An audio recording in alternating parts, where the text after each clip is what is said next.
Welcome to family recipes Tamil. நாம் இன்றைக்கி பார்க்க போகிறது 1 கிலோ மட்டன் பிரியாணி. பார்த்தீங்களா எப்படி இருக்குது? சூப்பராக அருமையாக இருக்குது. இந்த மாதிரி 1 கிலோ மட்டன் பிரியாணி குக்கரில் குழையாமல் மட்டன் நல்லா வெந்து பார்த்தீங்களா எப்படி பொலன்னு இருக்குது. இந்த மாதிரி பிரியாணியை எப்படி செய்யலாங்கிறத பற்றி நம்ம இன்றைக்கி வீடியோவில் பார்க்கலாம். இப்போ வீடியோக்குள்ளே போகலாம்.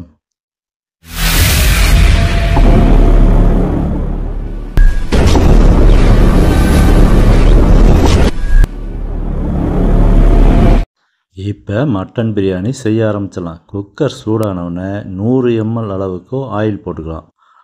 அதோட 100 ml அளவுக்கு நெய் போட்டு நல்லா சூடானவுடனே 3 கிராம்பு, 1 நட்சத்திரப்பூ, 2 இன்ச் அளவுக்கு பட்டை, 3 ஏலக்காய், 2 மராட்டி மூக்கு, 3 பிரிஞ்சி இலை போட்டு நல்லா கிளறி விட்டலாம்.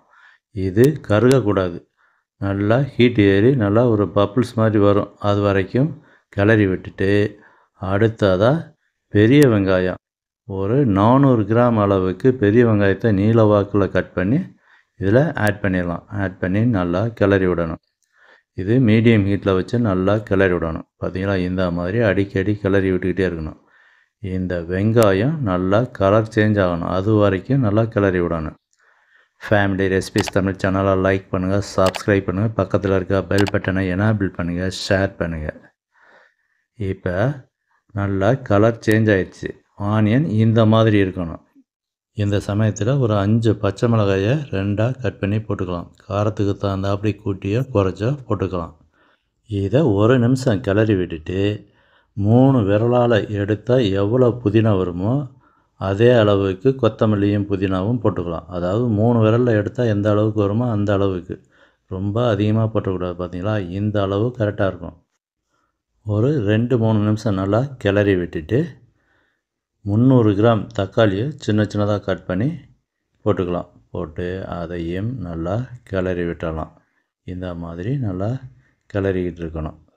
தக்காளி நல்லா கரைஞ்சி வர்ற வரைக்கும் நல்லா கிளறி விட்டுக்கிட்டே இருக்கணும்.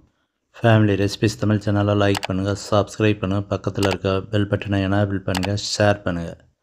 இந்த மாதிரி நல்லா கிளறி விட்டு இந்த சமயத்தில் 1 ஸ்பூன் உப்பு போட்டுக்கலாம். உப்பு போட்டோம்னா நல்லா சீக்கிரமாக நல்லா வெந்து தக்காளி கரையும். அதுக்காக 1 ஸ்பூன் உப்பை போட்டு நல்லா கிளறி விட்டு தக்காளி கரைஞ்ச உடனே 2 ஸ்பூன் அளவுக்கு இஞ்சி பூண்டு பேஸ்ட்டு போட்டு நல்லா கிளறி விட்டுறலாம். இஞ்சி பூண்டு பேஸ்ட்டு போடல சிம்மில் வச்சு போடுங்க. அப்போ தான் அடி பிடிக்காமல் இருக்கும். அதையும் போட்டு நல்லா கிளறி விட்டுட்டு 2 ஸ்பூன் பிரியாணி மசாலா, 2 ஸ்பூன் மல்லித்தூள், காரத்துக்கு தகுந்தாப்படி மிளகாய்த்தூள் 1.5 ஸ்பூன் அளவுக்கு மிளகாய்த்தூள், 1/4 ஸ்பூனோட கம்மியாக மஞ்சள் தூள் போட்டு நல்லா கிளறி விட்டுறலாம். மசாலா போடுறப்ப சிம்மில் இருக்கணும். இல்லை அப்படின்னா மசாலா அடிப்பிடிக்கும். இப்போ நல்லா மசாலா போட்டு நல்லா கிளறி விட்டுட்டு இந்த சமயத்தில் 1/4 கப்பு அளவுக்கு தயிரை போட்டு நல்லா கெட்டி தயிராக 1/4 கப்பு அளவுக்கு போட்டு அதையும் போட்டு நல்லா கிளறி விட்டுடலாம். கிளறி விட்டுட்டு ஒரு 2 நிமிஷம் கிளறி விட்டுட்டு ஏற்கனவே 1 கிலோ மட்டனை நல்லா கழுவி சுத்தம் பண்ணி வச்சுருக்கோம். அதை இப்போ இதில் ஆட் பண்ணி நல்லா கிளறி விட்டுறலாம். ஃபேமிலி ரெசிபிஸ் தமிழ் சேனலை லைக் பண்ணுங்கள், சப்ஸ்கிரைப் பண்ணுங்கள், பக்கத்தில் இருக்க பெல் பட்டனை எனேபிள் பண்ணுங்கள், ஷேர் பண்ணுங்கள். மட்டனை நல்லா ஒரு 2 நிமிஷம் கிளறி விட்டுட்டு நம்ம தண்ணியை ஆட் பண்ணிக்கலாம். நம்ம 1 கிலோ ரைஸ் போட போகிறோம். அது 3 கப்பு அளவுக்கு ரைஸ் இருந்துச்சு. அதனால் 3 கப்புக்கு 6 கப்பு தண்ணி ஆட் பண்ணணும். இப்போ 3 கப்புக்கு 3 கப்பு தண்ணியை இப்போ ஆட் பண்ணிக்கலாம். பின்னாடி 3 கப்பு தண்ணியை ஆட் பண்ணிக்கலாம். அதனால் இப்போ மட்டன் வேகிறதுக்கு 3 கப்பு தண்ணியை மட்டும் ஆட் பண்ணி நல்லா கிளறி விட்டலாம். கிளறி விட்டுட்டு தேவையான அளவு உப்பு ஆட் பண்ணி குக்கரை மூடி 5 விசில் விட்டுக்கலாம். இல்லை கறி கொஞ்சம் வேகாது அப்படின்னா 2 விசில் சேர்த்து கூட விட்டுக்கலாம். ஃபேமிலி ரெசிபிஸ் தமிழ் சேனலை லைக் பண்ணுங்கள், சப்ஸ்கிரைப் பண்ணுங்கள், பக்கத்தில் இருக்க பெல் பட்டனை எனேபிள் பண்ணுங்கள், ஷேர் பண்ணுங்கள். 5 விசில் விட்டு தம் அடங்கி குக்கரை ஓப்பன் பண்ணி நல்லா கிளறி விட்டுட்டு மறுபடியும் 3 கப்பு அளவுக்கு தண்ணியை ஆட் பண்ணிக்கலாம். 3 கப்பு ரைஸ் இருந்துச்சு.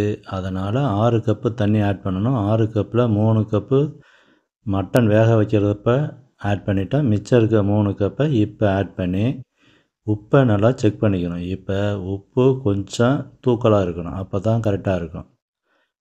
பார்த்தீங்களா, மட்டன் நல்லா வெந்திருக்கு. இப்போ கொஞ்சம் லைட்டாக உப்பை ஆட் பண்ணிக்கலாம்.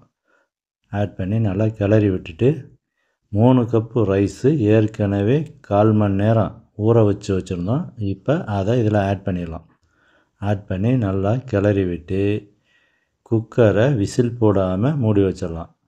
விசில் போடாமல் ஒரு 3 நிமிஷம் வச்சிடலாம்.